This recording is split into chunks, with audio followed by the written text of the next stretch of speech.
Now I'm crying because I just chopped an onion. So we are doing our week 1 meal prep. You have a ton of incredible crock pot recipes. Crock pot is our go-to meal prep, especially for dinner. Lifesaver. Yes. So these are things you could throw in the morning. But this recipe is pretty cool because you could actually cook it on the weekend and you could freeze it. Mm-hmm. It can last in the freezer up to 3 months. Up to 3 months. So I'm actually going to double the recipe today because I will probably freeze half of it or use it during the week. So what we have going on for our crock pot fajitas is we have a whole onion that's sliced. We have 1 red bell pepper and is it 2 and 2? 4 bell peppers. So 2 red, 2 green. We have about 4 cloves of fresh garlic that is already crushed up in there. So we kind of mix that up. Yes. And then we had 2 limes. Oh, yes. Juice of 2 limes. Your recipe can call for 1, again, if you're just doing the recipe single. You want to throw those in? You want these ones? Yeah. So here we have, instead of breast, we got little, like, chicken finger type deals. This is fresh. You could do frozen. It just takes a little longer to cook. But if you're doing fresh vegetables, it's probably better to do fresh chicken.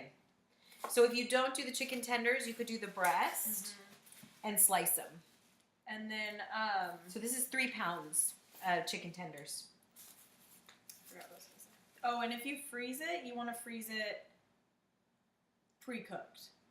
Go for it. You want to cook it, then freeze it. I mean, I guess you could, but it wouldn't stay. Over this is 2 tablespoons of honey that I'm eyeballing. This is going to get the chicken and the vegetables nice and caramelized in the crock pot, give it a little good color, and the sugar will help to flavor it too. So I'm going to put that on top and mix it up. And then Julie pre-measured out our seasoning for our fajitas. So in here we have a teaspoon, right, of crushed red pepper. Yes.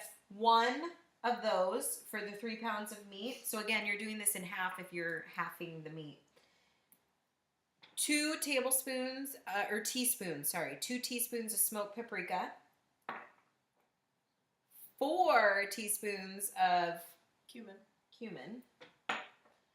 And it calls for 2 teaspoons of chili powder, but I used 1 of red pepper, aka cayenne, because that's what I had.